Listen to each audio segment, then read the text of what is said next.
अस्सलामु अलैकुम। आज हम सूरह अल-बक़रा की आयत नंबर 45 का लफ्ज़ी तर्जुमा सीखेंगे। वस्तईनु बिस्सब्री वस्सलाती व इन्नहा लकबीरतुन इल्ला अलल खाशिईन। लफ्ज़ी तर्जुमा।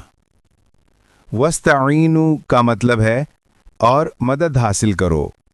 बिस्सब्री का मतलब है सब्र के साथ। वस्सलाती का मतलब है और नमाज के साथ। व इन्नहा का मतलब है और बेशक ये यानी नमाज। लकबीरतुन का मतलब है भारी है, मुश्किल है। इल्ला का मतलब है मगर। अलल खाशिईन का मतलब है उन पर जो आजिज़ी करने वाले हैं। मुख्तसर वजाहत।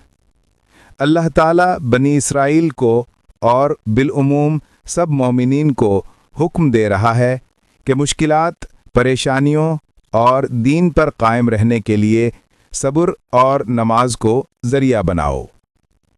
सब्र का मतलब आजमाइशों पर बर्दाश्त, अल्लाह की नाफरमानी से बचने में साबित कदमी और इताअत पर कायम रहना।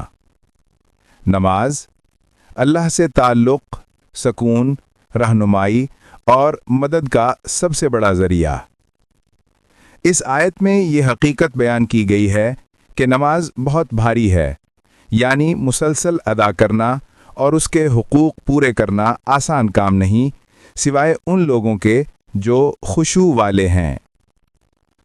खुशू दिल की आजिज़ी, अल्लाह के सामने झुकना, खौफ और मोहब्बत के साथ नमाज पढ़ना। अहम नुक्ता। मोमिन के लिए मुश्किलात का हल दो बुनियादी चीज़ों में है, सब्र और नमाज।